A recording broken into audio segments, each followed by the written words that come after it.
যে সিপিএম মমতা বন্দ্যোপাধ্যায়ের বিভিন্ন প্রকল্প নিয়ে মমতা বন্দ্যোপাধ্যায়কে কুৎসা করতে ছাড়েননি। বারংবার তাদের মুখে শোনা গেছে ভাতা, ভিক্ষা ইত্যাদি নানা কুৎসা। বাংলার মানুষের কাছে সম্পূর্ণভাবে গ্রহণযোগ্যতা হারিয়ে ফেলার পরেও মমতা বন্দ্যোপাধ্যায়ের বিভিন্ন জনমুখী প্রকল্পের সমালোচনা করতে পিছ পায়নি সিপিএম। ধীরে ধীরে কি হয়েছে, সিপিএম জনমানব থেকে বিচ্ছিন্ন হয়ে গেছে। যদিও বলা চলে সিপিএম এর এখন বিলম্বিত বোধোদয় হয়েছে। কি ঘটনা? সিপিএম এর এই নেতারা মমতা বন্দ্যোপাধ্যায়ের প্রকল্পকে জনমুখী বলছে এবং সেই প্রকল্পে সরাসরি সংযুক্ত হচ্ছে। কি সেই ঘটনা, কি সেই বৃত্তান্ত, তা নিয়েই আজকের আমাদের বঙ্গচক্ষুর এপিসোড। আমি সায়ন্তন। আপনাদের সকলের কাছে অনুরোধ, যারা প্রথমবারের জন্য আমার এই ভিডিও দেখছেন বা এই চ্যানেলে এসছেন, তারা চ্যানেলটি সাবস্ক্রাইব করে পাশে থাকা বেল বাটনটি প্রেস করে দেবেন, যাতে যখনই নতুন কোনো ভিডিও চ্যানেলে আসবে সরাসরি সেই নোটিফিকেশন পৌঁছে যাবে আপনাদের কাছে। চলুন তাহলে সরাসরি প্রবেশ করা যাক আজকের পর্বে। ইতিমধ্যেই আপনারা সকলে জানেন, মুখ্যমন্ত্রী মমতা বন্দ্যোপাধ্যায় বাংলার 10 কোটি মানুষের জন্য বিভিন্ন ধরনের প্রকল্প এনেছেন। 80টিরও বেশি প্রকল্প গোটা পশ্চিমবঙ্গের বিভিন্ন মানুষের জন্য রয়েছে। বাচ্চা থেকে শুরু করে, মধ্যবয়সী থেকে শুরু করে বৃদ্ধ, প্রত্যেকের জন্য মমতা বন্দ্যোপাধ্যায়ের বিভিন্ন প্রকল্প রয়েছে। তার মধ্যে উল্লেখযোগ্য লক্ষ্মীর ভান্ডার, বৃদ্ধ ভাতা, বিধবা ভাতা, কন্যাশ্রী, যুবশ্রী ইত্যাদি নানান প্রকল্প রয়েছে মমতা বন্দ্যোপাধ্যায়। এবং এ কথা মমতা বন্দ্যোপাধ্যায়ের চরম সমালোচকও অস্বীকার করবেন না যে মমতা বন্দ্যোপাধ্যায়ের মস্তিষ্ক প্রসূত এই প্রকল্পগুলো মমতা বন্দ্যোপাধ্যায় মুখ্যমন্ত্রী হওয়ার আগে কোনো সরকার এই ধরনের প্রকল্প পশ্চিমবঙ্গের মানুষের জন্য আনেননি। কিন্তু আমরা কি দেখেছি, ভোট যুদ্ধে লড়াই করবার জন্য বা তৃণমূল কংগ্রেস ও মমতা বন্দ্যোপাধ্যায়কে কুৎসা করবার জন্য বিরোধীরা, বিশেষ করে সিপিএম এবং সিপিএম পরবর্তী সময়ে বিজেপি এবং সিপিএম যৌথভাবে মমতা বন্দ্যোপাধ্যায়কে এবং মমতা বন্দ্যোপাধ্যায়ের বিভিন্ন প্রকল্পকে ভুয়ো আখ্যা দিয়েছে এবং কুৎসা করেছে। লক্ষ্মীর ভান্ডার থেকে শুরু করে যুবশ্রী, কন্যাশ্রীকে ভিক্ষা বা ভাতা বলেও কুৎসা করতে তারা পিছপা হয়নি। সেই সিপিএমই উলটপুরাণ দেখা গেল এবারের দুয়ারে সরকার ক্যাম্পে।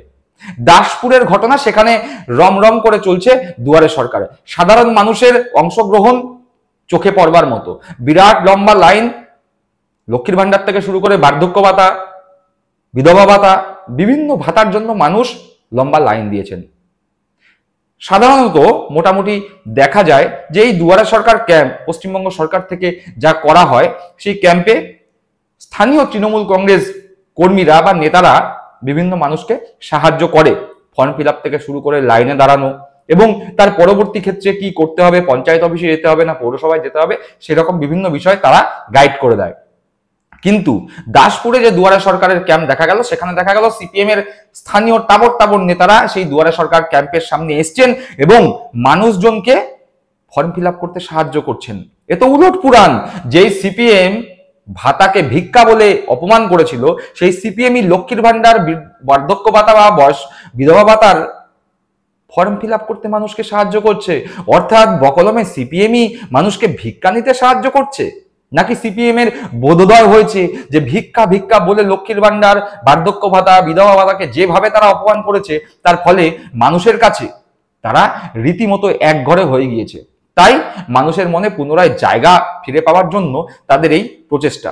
যদিও এই প্রচেষ্টাকে তৃণমূল কংগ্রেসের পক্ষ থেকে প্রশংসা করা হয়েছে এবং তার বলা হয়েছে যে মমতা বন্দ্যোপাধ্যায়ের প্রকল্প, সেই প্রকল্পের সাহায্য দেখা যায় সিপিএম পরিবার বা সিপিএম এর যে নেতা, তার পরিবারের, তার স্ত্রী, তার মেয়ে, তার মাও পায়। তার কারণ মমতা বন্দ্যোপাধ্যায়ের প্রকল্প শুধুমাত্র তৃণমূল কংগ্রেস পরিবার বা তৃণমূল কংগ্রেস কর্মীদের মধ্যে সীমাবদ্ধ নয়। এই প্রকল্প বাংলার সমস্ত জনসাধারণ মানুষের জন্য। সিপিএম পরিবারের মেয়েটিও কন্যাশ্রীর টাকা পায়, সিপিএম পরিবারের ছাত্রছাত্রীও সাইকেল পাচ্ছে, সিপিএম পরিবারের মহিলাটিও লক্ষ্মীর ভান্ডারের টাকা পাচ্ছে।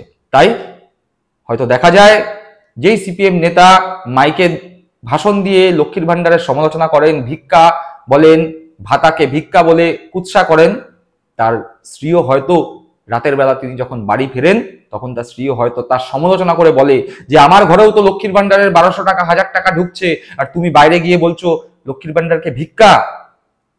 আমার অ্যাকাউন্টের যে টাকা, সেই টাকাটাকে ভিক্ষা বলতে তোমার লজ্জা করছে না?